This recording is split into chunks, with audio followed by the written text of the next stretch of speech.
बिस्मिल्लाहिर्रहमानिर्रहीम।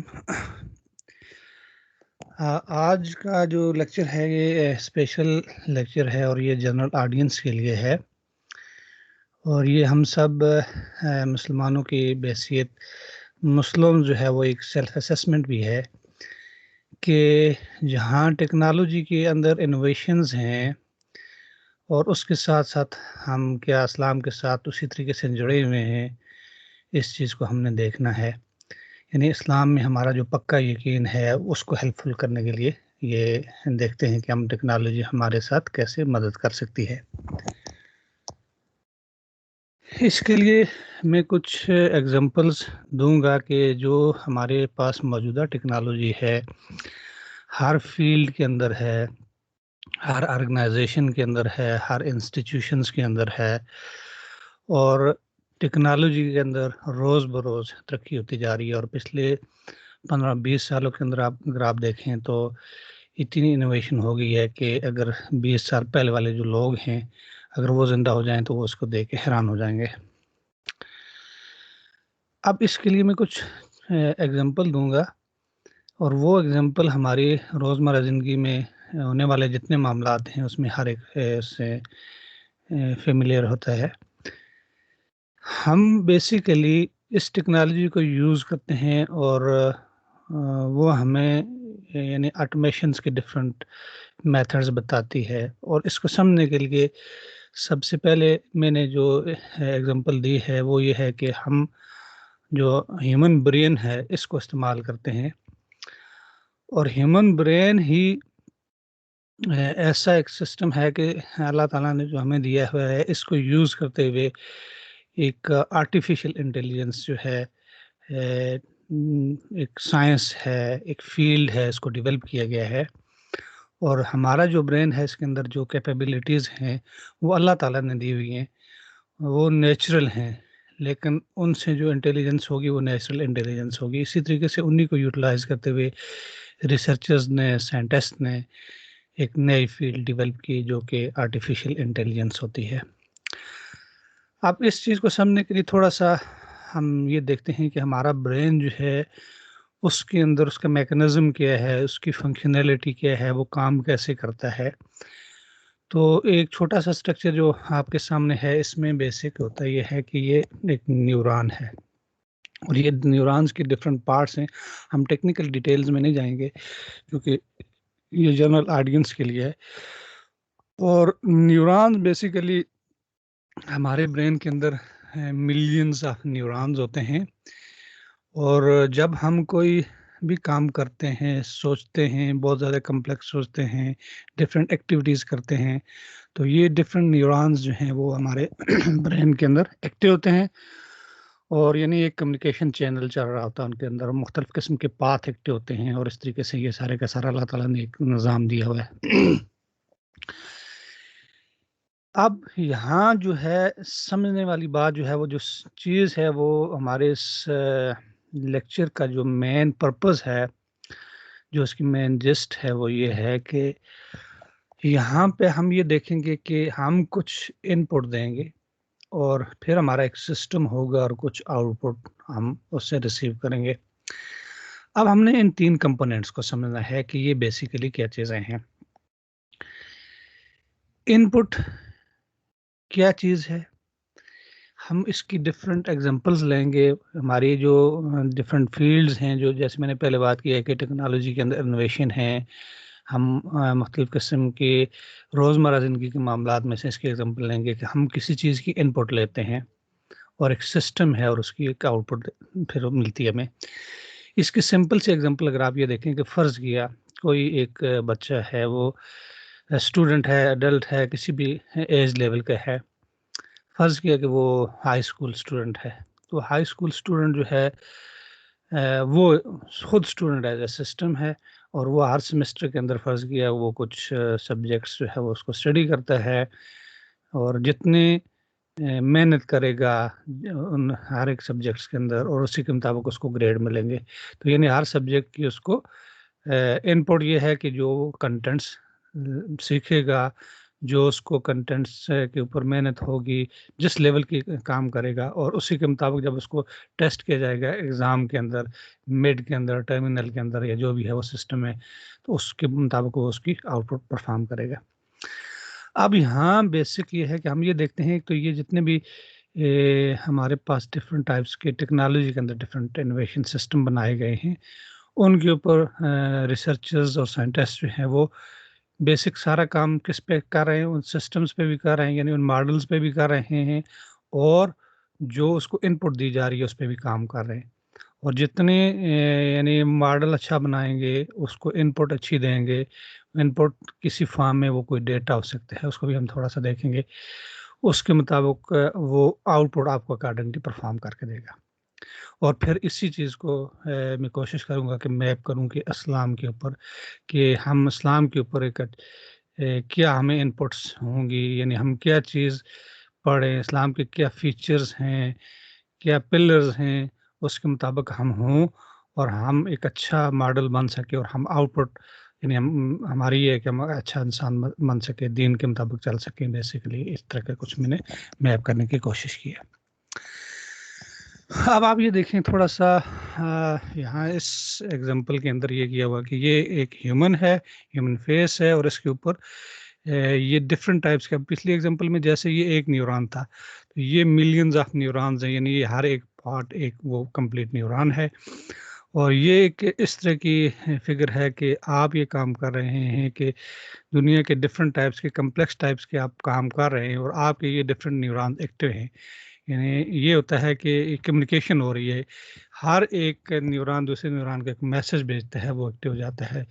तो इस तरीके से हमारी कम्युनिकेशन जारी होती है। यानी हम कोई भी काम करते हैं, हम सोचते हैं, हम लिखते हैं, हम पढ़ते हैं, हम सोते हैं, तो हमारे ब्रेन इस तरीके से काम कर रहा होता है, और उसके इंटरनल इस तरह के डिफरेंट टाइप्स के न्यूरॉन्स जो है वो सारे के सारे काम कर रहे होते हैं।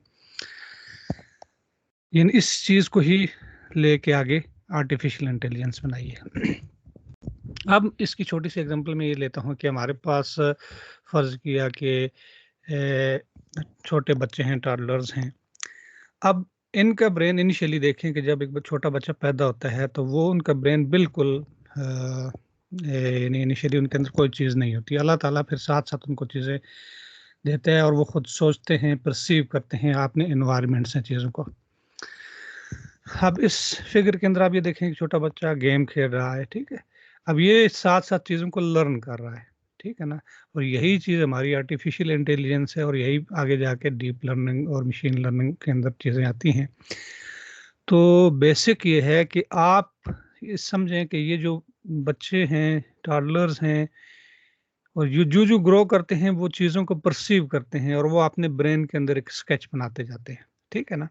और इसी तरीके से इनका ब्रेन भी जो है वो स्प्रेड होता जाता है, और फिर इनका इंटेलिजेंस लेवल भी इसी तरीके से बढ़ता जाता है, और जिस तरह की डिफरेंट टाइप्स के ये गेम्स खेलते हैं, और ये अकॉर्डिंगली उनका ब्रेन इम्प्रूव होता जाता है और ग्रो होता जाता है।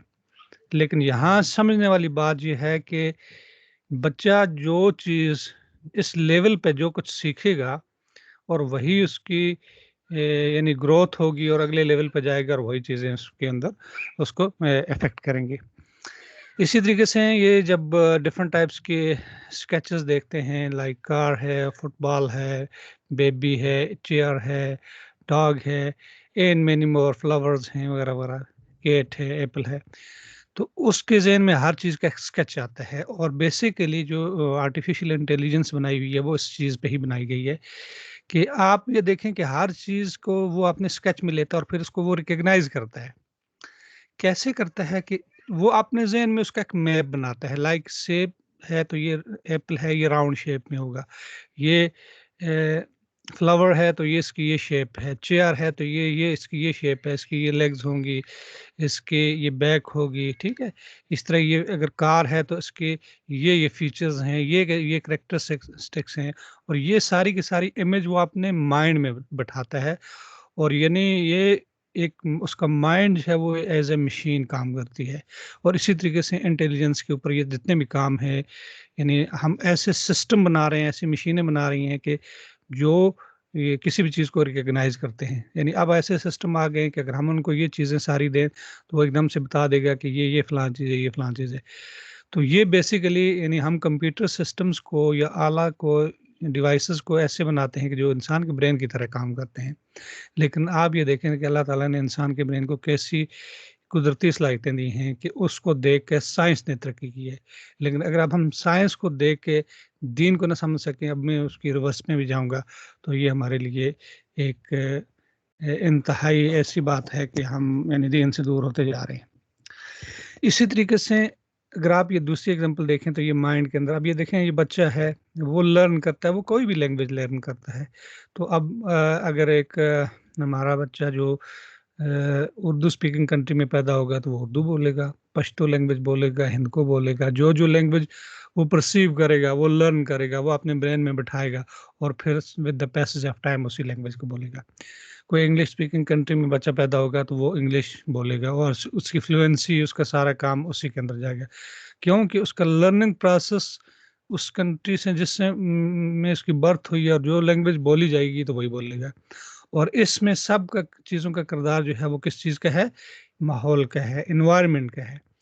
और इन्वायरमेंट में अब ये है कि कुछ चीज़ें हम अच्छी भी सीखेंगे, कुछ चीज़ें हमें बुरी भी मिलेंगी, लेकिन जो माहौल होगा उसके मुताबिक वही चीज़ें हमें मिलेंगी। और यही चीज़ें मैंने रिलेट करनी है कि हमारे इस्लाम के अंदर अगर हम किसी ऐसी जगह रह रहे हैं, वो उसको मुतासर भी कर सकती हैं, और जो बेसिक हमारी इस वक्त की अहम ज़रूरत है।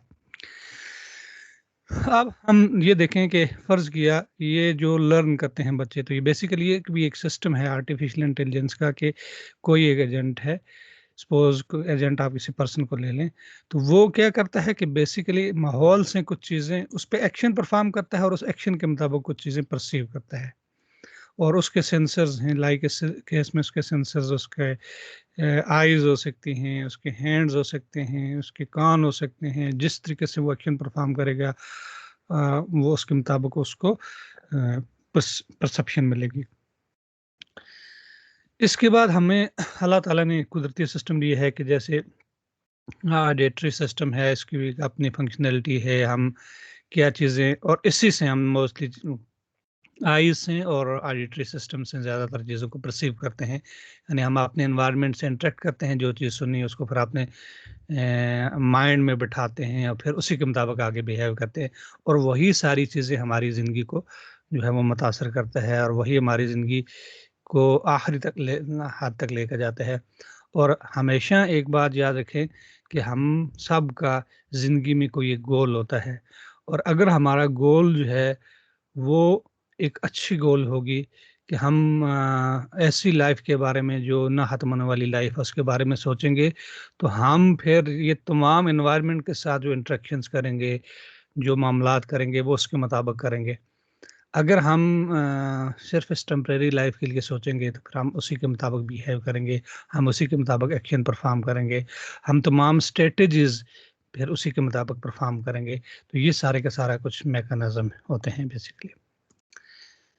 अब एक और एग्जांपल मैं आपको देता हूं कि हमारे पास एक और सिस्टम है, इसमें कुछ इनपुट है और आउटपुट आपको देगा अगेन। तो ये एक बेसिकली वेदर फोरकास्टिंग सिस्टम है, और आप वेदर फोरकास्टिंग सिस्टम से हर एक बंदा फेमिलियर है कि आज यानी एक ऐसा सिस्टम आ गया है कि हम मौसम की हर घंटे मिनट के लिए, अगले 24 घंटे के लिए, अगले कुछ टाइम्स के लिए हम उसको प्रिडिक्ट कर सकते हैं। और यहाँ भी किस चीज़ का कमाल है कि हमारे पास बेसिकली ये होता है कि एक वेदर फोरकास्टिंग सिस्टम्स बने हुए हैं कि जो हमें इसका डेटा की बेस पे वो प्रोवाइड करते हैं। और ये सारा मैकेनिज्म बेसिकली ये होता है कि इसके ऊपर कुछ पास्ट डेटा जो है उसको सिस्टम को प्रोवाइड किया जाता है, उसके ऊपर कुछ आर्टिफिशियल इंटेलिजेंस के मेथड अप्लाई किए जाते हैं, और मोस्टली जो उसकी इनपुट्स होंगी वो उसका टेम्परेचर लेवल होगा, विंड स्पीड होगी, उनकी डायरेक्शंस होगी, और उसके मुताबिक वो फिर आपको बता देगा। और पार्टिकुलर लोकेशंस का, चूँकि ये एक ऐसी एग्जांपल है कि जिसको उससे हर एक जानता है। लेकिन अब यहाँ समझने वाली बात ये है कि ये इनोवेशन, ऐसी इनोवेशन आ गई है कि आप बैठे हुए आप वेदर की प्रिडिक्शंस करते हैं और फोरकास्टिंग करते हैं, और उसके मुताबिक आप अपना अगला स्टेप जो है वो उठाते हैं, और यानी आपको अर्ली उसके चीज़ें चेक कर सकते हैं।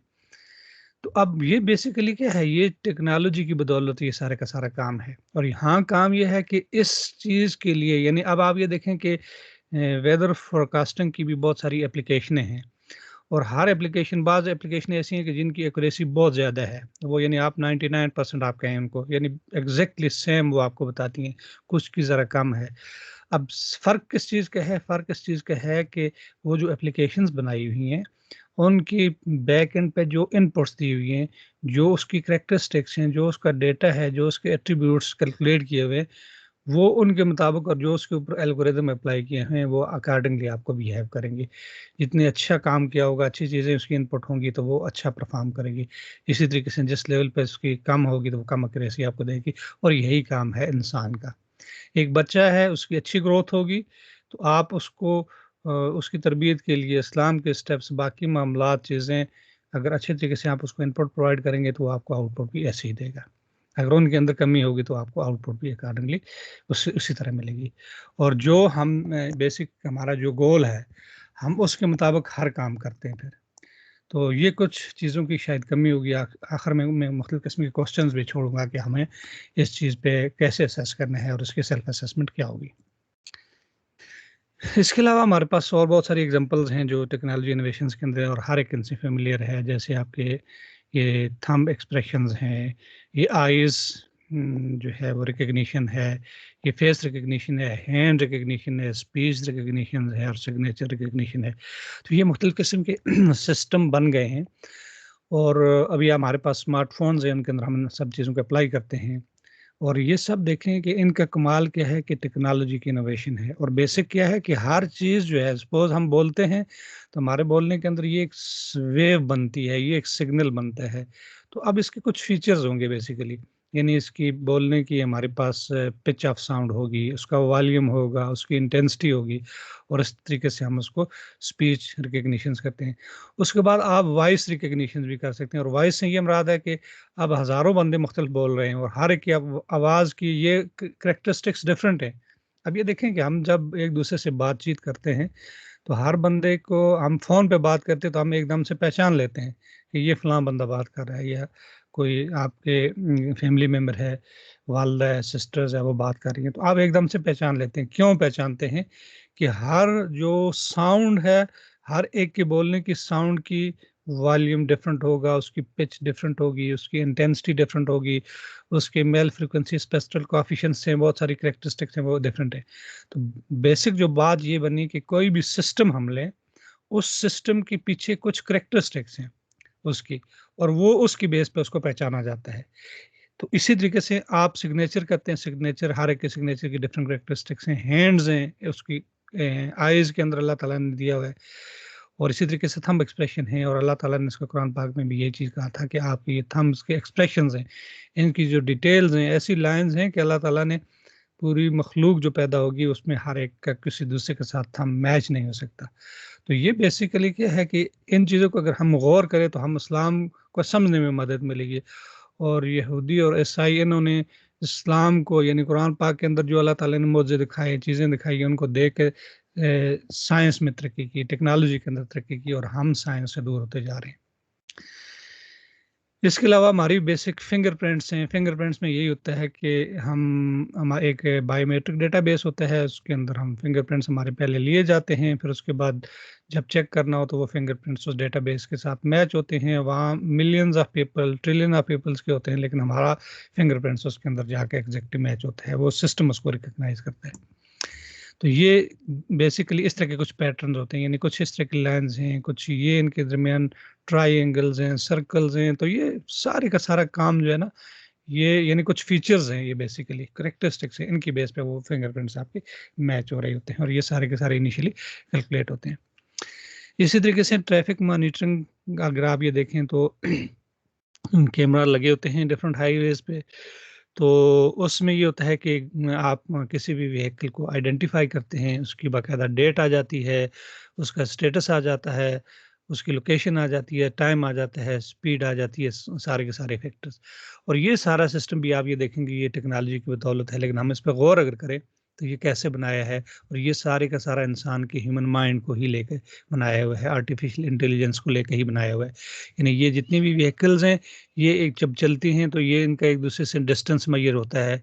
ये एक एज ऑब्जेक्ट लिया जाता है, ये दूसरा ऑब्जेक्ट लिया जाता है, ये तीसरा ऑब्जेक्ट है, फिर इनका एक दूसरे से डिस्टेंस है, फिर इनकी स्पीड मेजर की जाती है, फिर इनके ऊपर नंबर प्लेट्स हैं, उनको रिकग्नाइज करने के लिए हमारे पास अगेन टेक्नोलॉजी यूज़ हो रही है, आर्टिफिशियल इंटेलिजेंस यूज़ हो रही है। तो ये सारी की सारी चीज़ें बेसिक हमें देखते हैं, और बेसिक ये सारा काम जो है यानी ऑटोमेटेड सिस्टम बनाए गए हैं कि जो किसी भी सिस्टम को रिकग्नाइज या डिटेक्ट कर सकते हैं। इसी तरीके से ये फेस है, तो फेस को रिकग्नाइज करना ये भी एक सिस्टम है, यानी हमारी आईज हैं, इनकी एक खास लोकेशन होगी, हमारा फेस है उसकी लोकेशन होगी, हमारा नोज है, हमारा माउथ है, तो डिफरेंट पार्ट्स जो फेस के हैं ये इसकी करेक्टरिस्टिक्स हैं, और इसकी बेस पे वो सिस्टम उसको रिकग्नाइज करता है। इसी तरीके से फेस रिकग्निशन है, ये फेस डिटेक्शन है, यानी फेस डिटेक्ट किया, यानी फेस के पार्ट्स है, और रिकग्निशन ये है कि हजारों लाखों फेसेस हैं और हर फेस में से एक फेस पार्टिकुलर पर्सन का मिलता है। और इसी तरह हम जैसे अपने स्मार्टफोन के ऊपर हम अपना फेस लगाते हैं तो वो कोई दूसरे बंदे का फेस को मैच कभी भी नहीं करेगा, क्योंकि आपके फेस के अपनी शनाख्त है, उसकी अपनी करेक्टरिस्टिक्स हैं, और वही रिकग्निशंस आपको देंगे। अब हम थोड़ा-सा आते हैं कि आर्टिफ़िशियल इंटेलिजेंस और मशीन लर्निंग की तरफ। ये जितनी भी हमने एप्लीकेशनें अभी तक पढ़ी हैं, ये इंटेलिजेंस यानी नेचुरल इंटेलिजेंस को लेके ही चले हैं, और उसके ऊपर आर्टिफ़िशियल इंटेलिजेंस बनाई गई है। यानी आर्टिफ़िशियल इंटेलिजेंस ये है कि आप कोई एक सिस्टम, कोई डिवाइस कुछ भी बनाते हैं, कोई प्रोडक्ट भी बनाते हैं कि वो इंटेलिजेंट हो और वो बिहेव ऐसे करे जैसे ह्यूमन करते हैं, तो वो बेसिकली आपकी आर्टिफ़िशियल इंटेलिजेंस या मशीन लर्निंग होती है। अब इसकी हम छोटी सी एग्जांपल देते हैं कि फ़र्ज़ किया कि हमारे पास ये सबसे पहले ये है कि हम जब भी इंटेलिजेंस की बात करते हैं तो हम उसको कुछ डेटा देते हैं, कुछ करैक्टरिस्टिक्स देते हैं, कुछ फीचर्स देते हैं। फ़र्ज़ किया कि हमारे पास एक छोटा-सा सिस्टम है जिसमें हमने एक कैट है, एक डॉग है, एक पैरट है।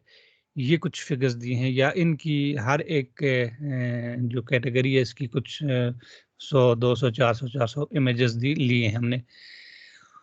उसके बाद पहले स्टेप में हमने ये काम करेंगे कि हम इनकी कुछ करैक्टरिस्टिक्स जो है वो देखेंगे, कैलकुलेट करेंगे। अब जैसे डॉग है तो डॉग ज़ाहिर-सी बात है कि इसकी, या कैट है तो इनकी शेप्स में हैं मिलती-जुलती हैं। यानी हर एक में आइज़ हैं, हर एक में नोज़ है, हर एक में ईयर्स हैं, हर एक में माउथ है। लेकिन इनकी अगर हम इन चीज़ों को देखें तो वो उनकी जो कैलकुलेशन अगर हम करें, जैसे कैट के अंदर ये कुछ चीज़ें कैलकुलेट की हुई हैं, यानी इसके माउथ के जो फीचर्स होंगे, कैरेक्टरिस्टिक्स होंगी, इनका जो डिस्टेंस होगा, इसकी जो यानी ईयर हैं, यहाँ देखेंगे अप होते हैं, ये डार्क के डाउन होते हैं। इसी तरीके से इसकी फेस का डिस्टेंस डिफरेंट होगा, इसका डिफरेंट होगा, इसकी आइज़ की लोकेशन, नोज़ की डिफरेंट होगी, इसकी डिफरेंट होगी। इसी तरीके से इसका यहाँ से यहाँ डिस्टेंस, यहाँ से यहाँ वो डिफरेंट होगा, इसका डिफरेंट होगा। इसी तरीके से ये पैरट है, इसके ये फीचर्स थोड़े से डिफरेंट होंगे। तो अल्टीमेटली ये होता है कि जो रिसर्चर्स हैं इनके ऊपर कुछ फीचर्स, कुछ उसकी कैरेक्टरिस्टिक्स, कुछ हैंड ऑर्डर फीचर्स, इसको मुख्तलिफ नाम दे सकते हैं, तो वो सारे के सारे कैलकुलेट करते हैं, और फिर वो फीचर्स फीड करते हैं किसी भी मशीन लर्निंग एल्गोरिदम को, और उसके बाद हम क्या करते हैं, उस पे उसको ट्रेन करते हैं, और फिर हम उसको कोई अननोन देते हैं, इनमें से कोई एक इमेज दे दें, तो वो इमेज उस डेटाबेस के साथ मैच होगी और वो आपको बता देगी कि ये फीचर्स उसके किसके साथ मैच हो रहे हैं, तो वो सिस्टम बता देगा। इसी तरीके से सेम एग्जांपल है कि जैसे एक छोटा बच्चा होता है, उसको इनिशियली कोई चीज़ पता नहीं होती है, लेकिन वो हर एक चीज़ की पिक्चर अपने माइंड में लाता है, फिर जब भी कोई नई चीज़ दें तो वो एकदम से पहचान लेगा कि ये फलां चीज़ है। तो इसी तरीके से इंटेलिजेंस लेवल पे ये सारी की सारी चीज़ें आपकी बनाई जाती हैं। अब एक और एग्जांपल दी है कि ये भी हमने एक रिसेंटली पेपर पब्लिश किया था कोविड प्रिडिक्शंस के लिए, डिटेक्शंस के लिए। तो इसमें भी हमने ये किया कि कुछ hundreds of thousands of images जो हैं वो कोविड लंग इन्फेक्शंस के लिए, कुछ बैक्टीरियल निमोनिया के लिए, कुछ वायरल निमोनिया के लिए और कुछ नॉर्मल निमोनिया के लिए, इन इमेजेस के ऊपर फिर हमने कुछ उनकी फीचर्स कैलकुलेट किए।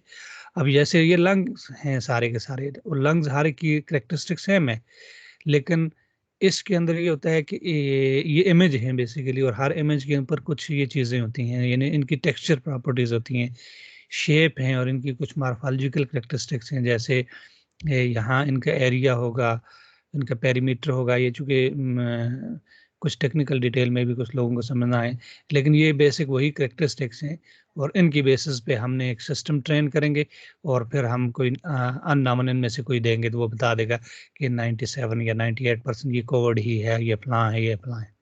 तो अब ये देखें कि ये ऐसा सिस्टम, ऐसी मशीन हम बना रहे हैं कि जो ऑटोमेटिकली प्रिडिक्ट कर रही है इस किस्म की चीज़ों को। और इसी तरीके से बहुत सारी एग्जांपल्स हैं, हम इसी के मुताबिक डिफरेंट टाइप्स के कैंसर्स हैं उनको डिटेक्ट कर सकते हैं। आपके लंग्स कैंसर हैं, ब्रेन ट्यूमर है, ब्रेस्ट कैंसर है, प्रोस्टेट कैंसर है, इन मेनी मोर। अब थोड़ा-सा हम रिलेट करते हैं कि हम पहचान चुके हैं कि हमारे पास इनपुट क्या है, कुछ कैरेक्टरिस्टिक्स हैं, कुछ चीज़ें हैं जो हम लेते हैं और हमारा सिस्टम है, हम कोई एल्गोरिदम बनाते हैं, कोई मशीन बनाते हैं और उसके बेस पे हमें कुछ आउटपुट मिलती है, जैसे हमने कुछ एग्ज़ाम्पल देखी। अब यहाँ मैं ये रिलेट करूँगा कि आजकल जो सबसे ज़्यादा प्रॉब्लम फेस हो रहा है नौजवान नस्ल के अंदर और ख़ासकर डेवलपिंग कंट्रीज़ के अंदर, जहाँ पे के गैर मुस्लिम्स हैं और मुस्लिम कंट्रीज़ के अंदर भी है, ये बात नहीं है, लेकिन नौजवान नस्ल ज़्यादातर और ख़ासकर डेवलपिंग कंट्रीज़ के अंदर या जहाँ ज़्यादातर तादाद गैर मुस्लिम्स की है, उसमें बहुत सारे फैक्टर्स हैं वो इन्वॉल्व्ड हैं कि ये कुछ हर चीज़ के पॉजिटिव इम्पैक्ट्स भी हैं और नेगेटिव इम्पैक्ट्स भी हैं। मतलब इंस्टाग्राम को पॉजिटिवली भी यूज़ करते हैं और नेगेटिवली भी यूज़ करते हैं। फेसबुक को बहुत पॉजिटिवली भी यूज़ किया गया है, नेगेटिवली भी यूज़ कर रहे हैं लोग, नौजवान नस्ल ज़्यादातर। इस तरह व्हाट्सएप है, ये कम्युनिकेशन वे है, यानी इसके थ्रू आप कहीं भी बैठे हुए हैं अपने फैमिली के साथ बात कर सकते हैं, उनको फेस टू फेस देख सकते हैं। लेकिन अगर इसी को नेगेटिवली देखें तो उसके बहुत नेगेटिव इम्पैक्ट भी हैं। इस तरह वी चैट है, स्नैपचैट है, टिकटॉक है और ये टिकटॉक की बेसिस पे यानी आजकल अगर आप ये देखें तो हर एक छोटा-सा क्लिप बना होता है, मज़ाहिया भी होते हैं, इस्लामी भी होते हैं, हर किस्म के होते हैं। लेकिन मोस्टली ये है कि ये इस किस्म की स्नैपचैट या टिकटॉक या फ्लिकर या इस किस्म की, इन पे ज़्यादातर क्या है कि जिन यानी बच्चों को या ऐसे लोग जो हैं जिनको इस्लाम नहीं है, जो गैर मुस्लिम हैं, जो ईसाई हैं, जो यहूदी हैं, जो हिंदू हैं, ठीक है? या किसी और मज़हब से ताल्लुक़ रखते हैं, तो उनको तो किसी चीज़ की परवाह नहीं है, उनको आखिरत की परवाह नहीं है, उनको किसी चीज़ के बारे में इल्म नहीं है। लेकिन मुसलमान नौजवानों को, मुसलमान बच्चों को और उनके पेरेंट्स को अगर ये चीज़ नहीं देखेंगे, इस पे गौर नहीं करेंगे, तो हमें इसके जो बैड इम्पैक्ट्स पड़ेंगे। क्यों? कि हमारा जो माइंड है, ये जो इंटेलिजेंस लेवल है, ये जो परसेप्शंस का लेवल है, ये जो माहौल से हम चीज़ें सीख रहे हैं, इन चीज़ों से जो हम नेगेटिवली लेके आ रहे हैं, तो हमारा माइंड ऐसे ही ग्रो होगा और हम अकॉर्डिंगली ऐसे ही बिहेव करेंगे और हमें आउटपुट भी उसके मुताबिक मिलेगी। अब जैसे मैंने आपको मुख्तलिफ एग्जांपल दिए हैं कि हम कोई सिस्टम बना रहे हैं और सिस्टम को जो इनपुट देंगे, जो उसकी कैरेक्टरिस्टिक देंगे, उसके मुताबिक परफॉर्म करेगा, बिहेव करेगा। अच्छा करेंगे तो उसकी आउटपुट भी होगी, बैड करेंगे तो आउटपुट भी बैड होगी। लेकिन अगर हम ये डिफरेंट टाइप्स की जो इनपुट्स रॉन्ग टाइप से हम लेंगे, तो हम एज़ अ मुस्लिम हमें पता है कि हमें हमारा जो बच्चा ग्रो करेगा, क्या वो ऐसा तो नहीं है कि इस्लाम को छोड़ के जा रहे हैं या कोई इस किस्म के इम्पैक्ट्स उस पे आ रहे हैं। तो फिर हम आखिर में ये चीज़ें हैं, हेवन है, हेल है, तो हम कैसे उसमें जाएँगे और उसके क्या बैड इम्पैक्ट्स हो सकते हैं। असल ये है कि हम आर्ज़ी दुनिया के लिए तो फैसिलिटेट होने के लिए हम सारे के सारे काम कर रहे होते हैं, लेकिन हम उसके लिए बड़ी मेहनत करते हैं, लेकिन हम इन छोटी-छोटी बातों पे जब गौर नहीं करते, तो हम लास्ट में मैं कुछ क्वेश्चन भी अराइज़ करूँगा, तो उसके फिर हमारी नौजवान नस्ल पे ख़ासकर जो है वो बैड इम्पैक्ट्स पड़ सकते हैं। तो ये मैंने इसको थोड़ा-सा रिलेट करने की कोशिश की है। इसी तरीके से अगर हम यही काम बाइंडिंग्स विद इस्लाम करें, यानी इन्हीं मीडियाज़ को यूज़ करते हुए अगर हम इस्लाम की चीज़ें सीखें, बच्चों को इस्लाम से कनेक्ट करें, तो आउटपुट हमारी क्या होगी? फिर ये वाला एरिया होगा, ना कि ये वाला एरिया होगा। ठीक है? और इसमें देखें कि हम जैसे इनपुट्स हम फेथ्स ऑफ इस्लाम्स हैं, ठीक है? अल्लाह पे यकीन है कि अल्लाह है। अब यहूदी, ईसाई तो अल्लाह पे यकीन करते हैं, लेकिन उसके साथ-साथ उनकी कुछ और यकीन भी हैं। इस तरह हिंदू हैं, उनके कुछ और हैं। इसी तरीके से गैर मज़हब भी हैं। फिर एंजल्स पे हम यकीन करते हैं। फिर इसी तरीके से बिलीफ इन द प्रॉफिट्स करते हैं, believes in the divine books करते हैं, belief in the judgement day करते हैं, बिलीफ इन फेट या कदर करते हैं। और ये सारी की सारी चीज़ें जो हैं बेसिक ये हमारे बिलीफ्स जो हैं वो कब आएँगे कि जब हमारी नौजवान नस्ल जो है वो उनको हम कनेक्ट करेंगे इस्लाम के साथ। उनकी हम बेसिक तरबियत करेंगे घर से, उनके ऊपर हम नज़र रखेंगे। ये सारी चीज़ें जो हैं टेक्नोलॉजी जैसे उसके पॉज़िटिव इम्पैक्ट भी हैं और वहाँ से के नेगेटिव इम्पैक्ट भी हैं। तो ये कुछ चीज़ें हैं। तो अब जब ये सीखेंगे तो वो अकॉर्डिंगली उनकी जो आउटपुट होगी, यानी वो लर्न करेंगे, फिर उसी के मुताबिक वो बिहेव करेंगे। इसी तरीके से 5 पिलर्स ऑफ इस्लाम है, ये सीखेंगे तो अकॉर्डिंगली बिहेव करेंगे। और बहुत सारी जो इस्लाम के फैक्टर्स हैं। अब बेसिक ये है कि हम अपने आप को एक मॉडल बनाएं, ठीक है। जैसे ये जितनी भी चीज़ें मैंने एग्जांपल आपको दी हैं कि वेदर फोरकास्टिंग सिस्टम है, अच्छा है, जो कि सबसे अच्छी प्रिडिक्शन कहता है, तो लोग उसको ही एप्लीकेशन को देखते हैं। कोई भी इनोवेशन आती है, साइंसदान उसके ऊपर रिसर्च कर रहे हैं और वो कहते हैं जी कि जो अच्छे ऑटोमेटेड टूल होगा उसको यूटिलाइज करते हैं, क्योंकि उसकी अच्छी आउटपुट आ रही है। इसी तरीके से हमारे आका हज़रत मोहम्मद सल्लल्लाहु अलैहि वसल्लम वो हमारे लिए एक नमूना थे। अल्लाह ताला ने उनको चुना। उसके ऊपर यह है कि उनकी इस्लाम की तमाम चीज़ें जो हैं, इस्लाम के तमाम पिलर्स जो हैं, वो उन्होंने अडॉप्ट करके दिखाया। तो वो हमारे लिए मॉडल होना चाहिए। और उसकी हमें आउटपुट क्या है, हमें आउटपुट पता है कि जब हम वो उसको प्रॉपर्ली अडॉप्ट करेंगे तो हमारी आउटपुट जो है वो आखिरत में कामयाबी है। और अगर हम इन छोटी-छोटी बातों पर यकीन अभी से नहीं करेंगे, तो इसमें हमें ये डर है इस बात का कि हमारी नौजवान नस्लें, आने वाली नस्लें जितनी भी हैं, वो इस्लाम से दूर होती ही चली जाएँगी। और अब हमारे पास कुछ मुख्तलिफ़ किस्म के क्वेश्चंस पैदा होते हैं कि हम ये जितने भी सोशल मीडियाज़ हैं, ये इस किस्म की चीज़ें हम रोक तो नहीं सकते, लेकिन हम ये देखें कि अगर हम अपने बच्चों को दीन से कनेक्ट करेंगे, तो हम ये देखेंगे कि वो खुद ब खुद ऑटोमेटिकली दीन की चीज़ों की तरफ राग़िब होते जाएँगे। उसके बाद फिर ये भी है कि ज़्यादातर आज ऐसा एक टाइम आ गया है कि जिसमें हर एक बंदा मसरूफ़ बहुत ज़्यादा है। वालिदैन बहुत ज़्यादा मसरूफ़ हैं, बहन-भाई बहुत मसरूफ़ हैं, वो अपने छोटे बहन-भाइयों, अपने बच्चों को टाइम नहीं दे सकते। वो काम करते हैं, जॉब करते हैं, तो जब बच्चों को टाइम नहीं देंगे, वो फिर इस किस्म के सोशल मीडिया से ही जुड़े रहेंगे और फिर वो इस्लाम से भी दूर होते जाएँगे। वो अपनी चीज़ों को ही देखते जाएँगे। यानी बेसिक ये था कि ये जो सोशल मीडियाज़ आए हैं, इन्होंने वो एक्चुअल जो सोशल इंटरेक्शंस थी फैमिली के अंदर, वो ख़त्म कर दिया। एक घर में बैठे हुए 20 आदमी हैं, तो 20 के 20 फ़ोन इस्तेमाल कर रहे हैं, जो कि उनके लिए वो असल जो सोशल लाइफ थी उसको ख़त्म कर दिया है। वो आपस में बैठ के बातचीत करने वाले मामलात को ख़त्म कर दिया है। इसके अलावा हम अपने बच्चों को ज़िंदगी के अंदर हर आसाइश और आराम के लिए जितनी भी चीज़ें हैं वो उनको दें, उनको कंफर्टेबल लाइफ दें, लग्ज़री लाइफ दें, लेकिन आर्ज़ी ज़िंदगी के लिए जितनी चीज़ें हम कर रहे हैं, अगर हम एक ना ख़त्म होने वाली ज़िंदगी के लिए भी सोचें उनके बारे में, उनको दीन के साथ इंटरैक्ट करें, जहाँ हम उनको दुनियावी तालीमें सारी दे रहे हैं, इंजीनियरिंग है, मेडिसिन है, स्पेशलाइज़ेशंस करते हैं, डॉक्टरेट करते हैं, ताकि वो एक अच्छी ज़िंदगी गुज़ार सकें। उसी के साथ वो अगर दीन के साथ जुड़े रहें, कनेक्ट रहें, तो वो अपनी ज़िंदगी को दुनिया और आखिरत में कामयाबी का एक ज़रिया बन सकती है। इसके अलावा हाँ, फिर ये भी देखना है कि हम हमेशा इस चीज़ का भी एक बैड इम्पैक्ट होता है। हम जितने भी वालिदैन हैं, बड़े हैं, घर के सरबराह हैं, जब वो कमाते हैं, वो क्या अपनी जो जॉब है उस पे पूरा टाइम यूटिलाइज़ करते हैं? क्या वो हलाल तरीके से कमाते हैं? अगर आपकी जॉब का फ़र्ज़ किया कि एक बंदा 8 घंटे, 10 घंटे काम करता है, तो उसमें से अगर वो 2-3 घंटे या 1 घंटा भी कम लगाएगा, तो उसकी जो कमाई होगी वो हलाल नहीं होगी और वो वही उससे जो खरीद के लाएगा, तो वो उसकी फ़ैमिली पे इम्पैक्ट पड़ेगा। तो हम ये भी देखें कि क्या हम जो कमाते हैं, जिस तरीके से कमाते हैं, जैसे कमा रहे हैं, उसके अंदर हम कोई कमी तो नहीं कर रहे? और वो ला के हम बच्चों को खिला रहे हैं, क्या उसका असर तो बच्चों पर नहीं पड़ रहा, जिसकी वजह से वो हमारी बात नहीं सुनते, वो दूसरे सिस्टम्स के साथ इंटरकनेक्ट हैं। तो हम आर्ज़ी ज़िंदगी के लिए अगर जितना कुछ करते हैं, अगर हम इन चीज़ों से बचें, हम एक ना ख़त्म होने वाली ज़िंदगी के बारे में सोचें, तो हम अपने आप को चेंज कर सकते हैं। इसके अलावा हम अपने बच्चों को 5 टाइम की नमाज़ पाबंद बनाएँ, ठीक है? उनको इस्लाम की बुनियादी चीज़ें, उनको उलमा से कनेक्ट करें, इस्लामी मदारस से कनेक्ट करें, तो ये हम कर सकते हैं और ये सारी की सारी जो चीज़ें हैं, वो उन बच्चों की हैबिट्स को ऑटोमेटिकली चेंज करेंगी।